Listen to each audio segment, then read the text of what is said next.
नाम में प्रीति हो गई, धाम में प्रीति हो गई, रूप में प्रीति हो गई, लीला सुनने में रुचि हो गई। इसी से भगवान कृपा किए और प्रेम का अंकुरण हो गया। जो प्रेम का अंकुरण है वो जब होता है तो उसमें एक क्षमता आती है, शांति। किसी भी तरह का कोई भी उपद्रव अपने साथ कोई करे, हमारे अंदर किसी भी तरह की कोई हलचल नहीं हुई। नाम में प्रीति है ना, वो नाम निरंतर चल रहा है, प्रियाजू के रूप में वो डूबा हुआ है, किसी भी तरह से वो अशांत नहीं हुआ। जब प्रेम का अंकुरण होगा, प्रेम का अंकुरण अगर हृदय में हो गया है तो उसकी पहचान है कि वो कभी भी किसी के व्यवहार से असंतुष्ट नहीं होगा।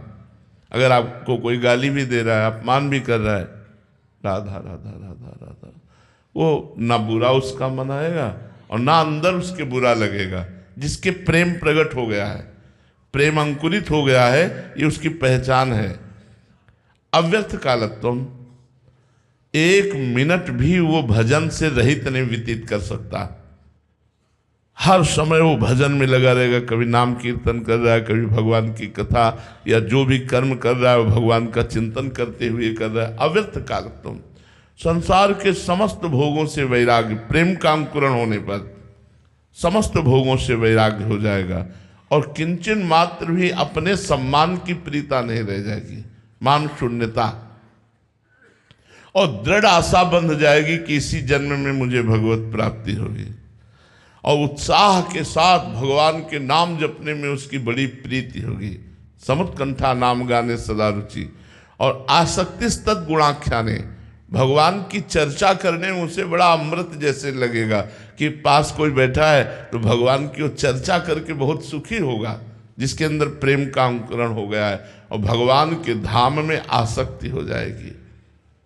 आसक्ति, ऐसी आसक्ति कि कोई वृंदावन से आ पाए, ऐसा लगेगा उसके चरण धो के पी लूं, उसकी चरण रज माथे। आप वृंदावन गए थे, आप बिहारी जी के दर्शन किए, अहो भाग्य आपके, इतना प्यारा लगेगा कि वो वृंदावन धाम से आया है और कहीं स्वयं आने को मिल गया तो रोम रोम उसका नाच उठेगा। आज मैं भगवान की रास भूमि श्री धाम वृंदावन में अहो भाग्य, अहो भाग्य। वो एकांत में उसका रोने का मन होगा कि मैं ये प्रेम का अंकुरण जिसके हृदय में हो जाता है, वो ऐसे लक्षण प्रकट होते हैं।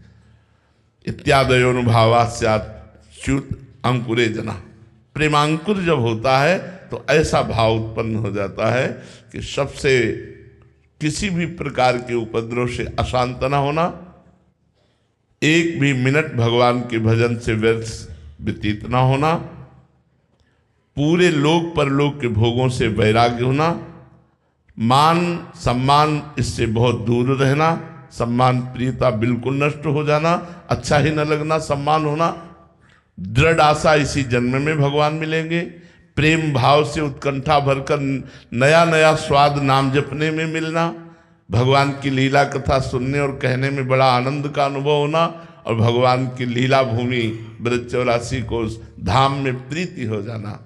ये जब हमारे अंदर भाव उत्पन्न होता है तब ये लक्षण आ जाते हैं।